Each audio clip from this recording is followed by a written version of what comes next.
Hi everyone.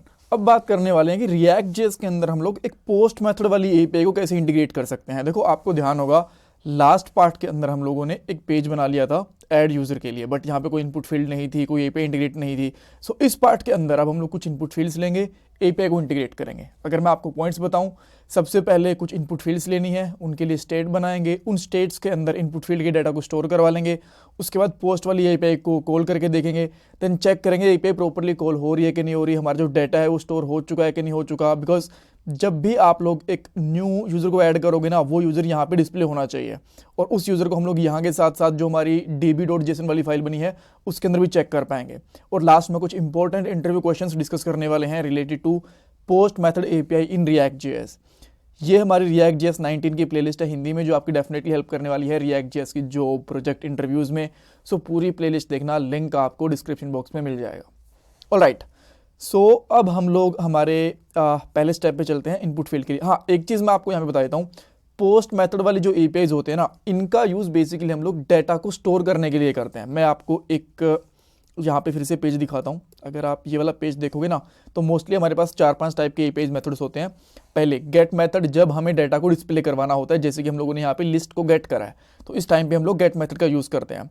Then post है, जब data को स्टोर करवाना होता है। पुट एंड पैच का यूज़ हम लोग करते हैं डाटा को अपडेट करने के लिए, और डिलीट का यूज़ करते हैं एपीआई के साथ डाटा को डिलीट करने के लिए। ऑलराइट, देन अब हम लोग कोड पे चलते हैं, और सबसे पहले मैं ऐड यूज़र डॉट जेएसएक्स वाली फाइल के अंदर कुछ इनपुट फील्ड्स लेता हूँ। सो मैंने एक इनपुट फील्ड ली है, यहाँ पे लिख दूंगा placeholder, enter name, and then ताकि थोड़ा सा यहाँ पे नीचे स्पेस बना रहे, मैं यहाँ पे कुछ BR टैग्स ऐड कर देता हूँ। मैं यहाँ पे स्टाइल पे फोकस नहीं करने वाला। रीज़न इसका ये है कि ये जो ट्यूटोरियल है वो रिएक्ट के अंदर एपीआई से रिलेटेड है, ना कि स्टाइल से। तो स्टाइल आप लोग चाहो तो इसका खुद से कर सकते हो। सो 3 इनपुट फील्ड ले लिए हैं।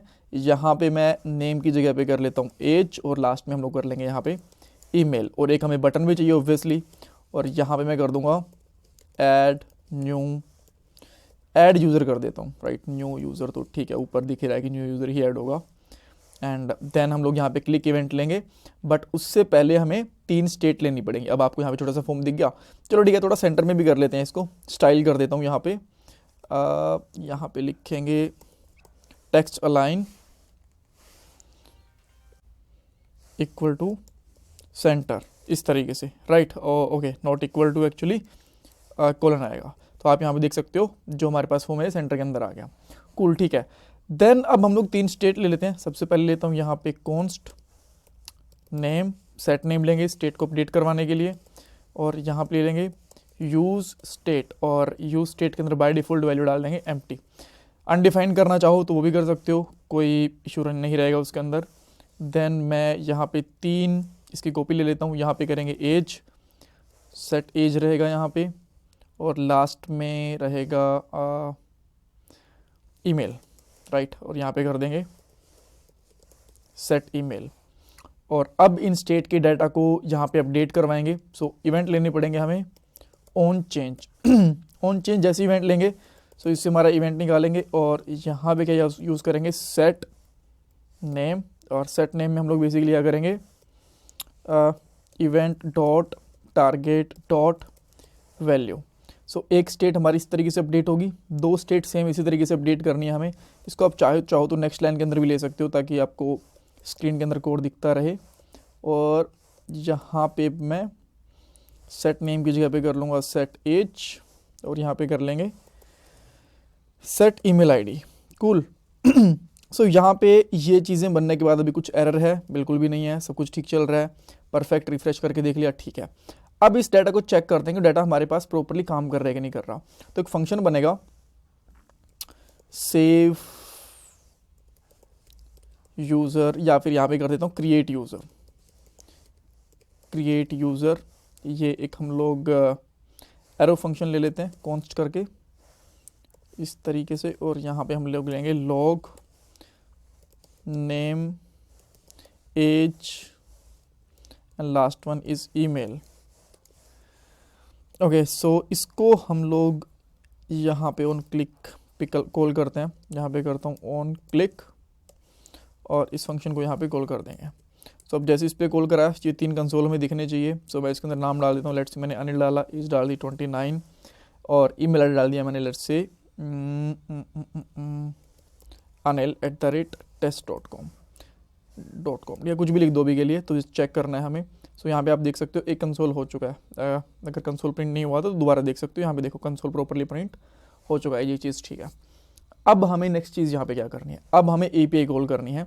अब API अगर आपको पहले मेथड टेस्ट करना है तो वो भी कर सकते हो। सिंपली मैं यहाँ पे क्या करूँगा, एक न्यू विंडो ओपन करूँगा, देन यहाँ पे जाएंगे हम लोग API वाली फाइल के अंदर इस तरीके से। इसको मैं फुल स्क्रीन में कर लेता हूँ, राइट, ठीक है, फुल स्क्रीन में कर लिया। एंड यहाँ पे हम लोग क्या करेंगे, जो थंडर क्लाइंट है उस पर जाएंगे, यहाँ पे एक न्यू API लिखेंगे। न्यू API के अंदर आपको क्या करना है, लोकल होस्ट यूज़र्स, ये पोस्ट मेथड यूज़ करना होता है, तो इस API को यहाँ पे पोस्ट करके टेस्ट कर सकते हो आप। देन इसकी बॉडी के अंदर जेसन लिख सकते हो बेसिकली सिंपली। तो मैं यहाँ पे करूँगा लेट्स से नेम, यहाँ पे नेम मुझे कुछ ध्यान नहीं आ रहा है, मैं टेस्ट नेम कर दूँगा यहाँ पे, टेस्ट नेम। देन ईमेल यहाँ पे कर देता हूँ test@test.com and last one is age, तो यहाँ पे मैं एज कर देता हूँ लेट्स से 31, ठीक है। सो अब इसको हम लोग कॉल करके देखते हैं। मैं जैसे एंटर करूँगा तो आप यहाँ पे देख सकते हो एक न्यू यूज़र आईडी के साथ में क्रिएट हो गया। ये चेक कैसे करेंगे, db.json वाली फाइल के अंदर देखो, यहाँ पे एक और न्यू, यहाँ पे आईडी भी क्रिएट हुई है इसकी। इवन हम लोगों ने ऊपर आईडी नहीं ली थी, यहाँ पे आप देख सकते हो आईडी क्रिएट हुई है, ऊपर हम लोगों ने आईडी नहीं ली थी, बट दैट्स ओके, ठीक है। सो यहाँ पे कुछ यूज़र्स की आईडी नहीं, ठीक है, सबके साथ आईडी है, परफेक्ट। आई थिंक ये आईडी इसने ऑटो क्रिएट कर दी होगी, दैट्स ओके, ठीक है। ओके, सो अब मैं इसको यहाँ से हटा लेता हूँ, टेस्ट यूज़र की मुझे ज़रूरत नहीं है, बिकॉज ये टेस्ट के नाम से बना है तो मुझे इसकी इतनी ज़रूरत लग नहीं रही।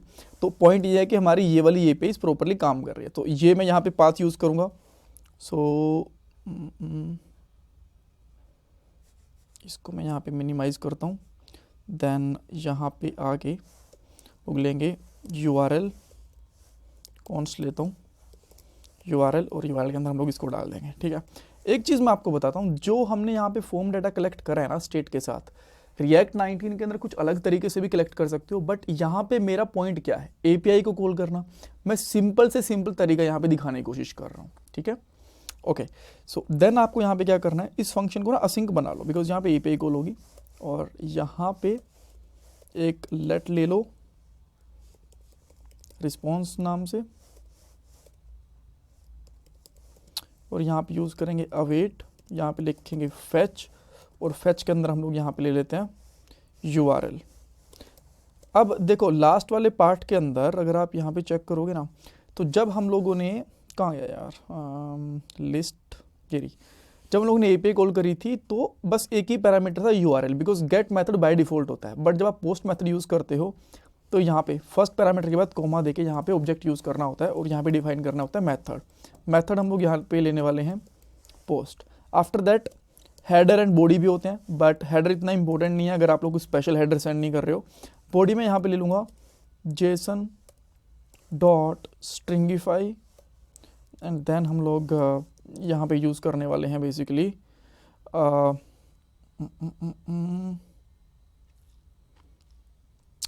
तीनों इन फील्ड को। तो यहाँ पे लिखेंगे name, email ID and age, ये तीनों आ गए इसके अंदर, ठीक है। देन अब हमें नेक्स्ट चीज़ क्या करनी है, हमारे पास यहाँ पे API कॉल हो जाएगी। इससे जो रिस्पॉन्स आया ना, इसके डाटा को हम लोग चेक करेंगे। रिस्पॉन्स के अंदर अवेट करेंगे response.json का, ठीक है, ये हमारे पास रिजोल्व हो जाएगा। देन यहाँ पे कंसोल कर सकते हो और यहाँ पे चेक कर सकते हो, यहाँ पे क्या आता है हमारे पास, हम लोगों ने यहाँ पे चेक करा था ना,